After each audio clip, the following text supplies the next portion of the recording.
Julien Merceron, directeur travaux TPO pour le chantier Protection Fort Boyard.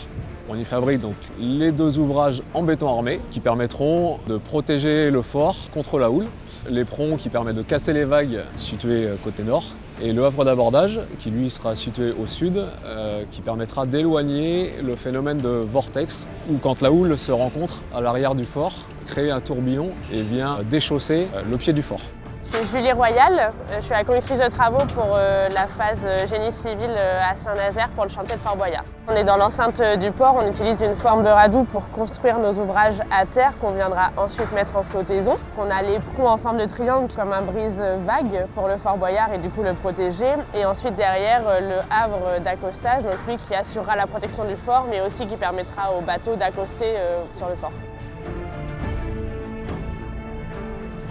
On travaille avec Sateco, donc avec plus particulièrement les banches TPC. Donc on bétonne vraiment sur toute la hauteur de 10 mètres. C'est pour ça qu'on utilise les TPC donc en banches métalliques recouverts de CP bois avec les matrices. Le BE Sateco qui nous donne aussi les pressions admissibles en fait lors du bétonnage, donc ce qui nous donne la vitesse de bétonnage. Il y a plein de systèmes de capteurs, on met des manomètres sur quelques tiges traversantes du coffrage. Enfin, c'est un capteur de pression pour surveiller justement l'évolution de la pression à l'intérieur du coffrage par rapport à la vitesse d'écoulement du béton. Donc comme ça on s'adapte et on fait évidemment les bétonnages en sécurité pour que les coffrages tiennent.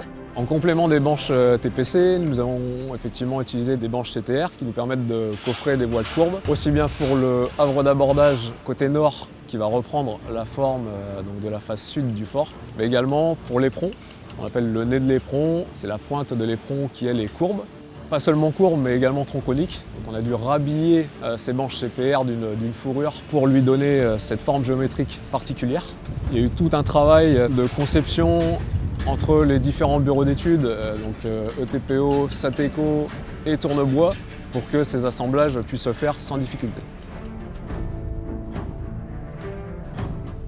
Le choix Sateco a été fait en prenant en compte l'apport que le bureau d'études Sateco pouvait nous apporter. C'est tout un échange qui a été réalisé donc, entre TPO, le constructeur, Sateco pour la partie fourniture de banches.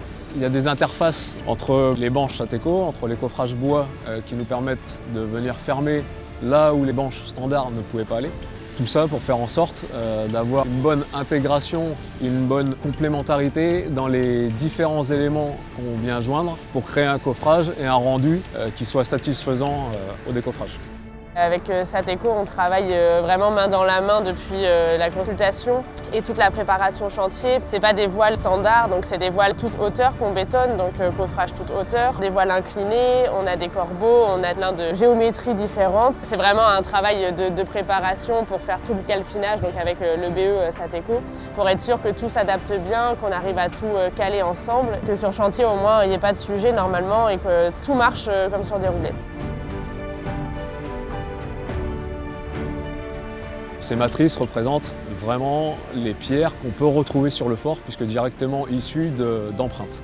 La difficulté de ce projet, c'est d'avoir un rendu fidèle à ce qui existait sur le fort, c'est-à-dire des joints de pierre qui s'alignent à l'horizontale de manière parfaite. Et étant donné qu'on a des inclinaisons différentes sur les jetés extérieurs et intérieurs, nous devions avoir des matrices différentes, donc un travail de calpinage de matrices et de banches pour pouvoir retrouver ce joint filant de manière horizontale.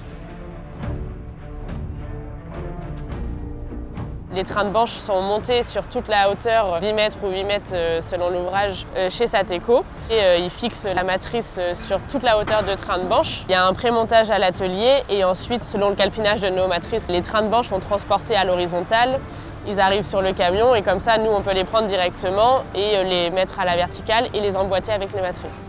On réceptionne sur chantier ces trains de banche qu'on vient assembler ensuite directement sur site avec la particularité que ces matrices s'emboîtent comme un puzzle. Nous avons caché ce joint de matrice dans les faux joints de pierre, donc avec des parties mâles et femelles qui nous permet d'avoir un rendu qui ressemble à ce qu'on peut retrouver sur le fort. C'est un gain de temps. C'est un gain d'espace parce qu'on n'a pas à le faire sur chantier et on n'a jamais assez d'espace sur chantier pour faire ça. Comme il y avait vraiment le sujet de qualité avec les architectes du patrimoine, du rendu esthétique, il fallait vraiment qu'on trouve des solutions parce que le faire sur chantier, ça implique plein d'aléas. Alors que du coup de le faire en atelier chez Sateco, c'est un peu plus sûr, en tout cas pour nous. un bon procédé qu'on a trouvé en accord avec Sateco. En plus d'utiliser du matériel standard de location Sateco, nous avons développé en lien avec le bureau d'études Sateco des accessoires particuliers qui puissent correspondre à notre besoin. Je pense notamment aux accès en sécurité pour pouvoir travailler sur les manches inclinées.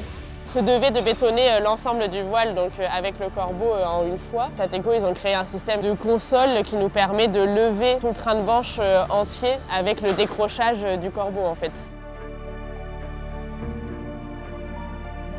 Alors une fois qu'on a construit les deux ouvrages en forme ici à Saint-Nazaire, on ouvre la porte de cette forme, on remplit d'eau. Les ouvrages vont se mettre en flottaison en comptant sur la poussée d'Archimède. Et ensuite, ils seront remorqués entre Saint-Nazaire et La Rochelle. On scrutera les bonnes prévisions météo qui nous permettront d'aller échouer ces ouvrages directement en place au pied du Fort Boyard. Alors les ouvrages sont posés sur un matelas d'assises. Nos ouvrages seront équipés de treuils. On réglera ces deux ouvrages directement à partir de ces treuils. Une fois qu'on est en position, on viendra lester ces ouvrages sur une marée descendante. Et une fois qu'on est en position, on viendra remplir ces ouvrages d'eau, donc de manière provisoire pour qu'ils puissent poser sur son matelas d'assises. Lester avec du matériau pour constituer son lest définitif et faire en sorte qu'il ne bouge pas durant les 100 prochaines années. Plutôt satisfait du travail réalisé par l'ensemble des intervenants. La préparation, coffrage, matrissage nous a demandé quasiment 6 mois. Le coffrage en lui-même du premier voile, on y a passé quasiment 1 mois pour pouvoir ajuster toutes les pièces et faire en sorte qu'on ait un rendu aussi satisfaisant que celui qu'on peut voir aujourd'hui. On connaît Sateco, on les connaît dans les ouvrages d'art, donc on savait que ça allait bien se passer dans les relations. Enfin, c'est vraiment ce qu'on recherche sur des gros chantiers comme ça, c'est pas juste des fournisseurs, c'est vraiment des partenaires qui nous aident, enfin, qui sont moteurs. On n'a aucun retour d'expérience sur ce genre d'ouvrage. Les dimensionnements sont très compliqués. Je pense qu'on est tous contents de rentrer chez nous et de dire à nos familles qu'on travaille sur Fort Boyard. Tout le monde sait ce que c'est, quoi, donc tout le monde est fier de participer à ce chantier. Un chantier comme Fort Boyard, c'est un chantier unique, de par l'image qu'il peut renvoyer au public français et international. Mais c'est également un challenge, des ouvrages qui ont une géométrie particulière, qui reprennent des efforts très importants, avec une densité d'armature très importante. Et au-delà du travail de construction ici en forme, travailler directement sur le site de Fort Boyard exposé à la houle, c'est une aventure.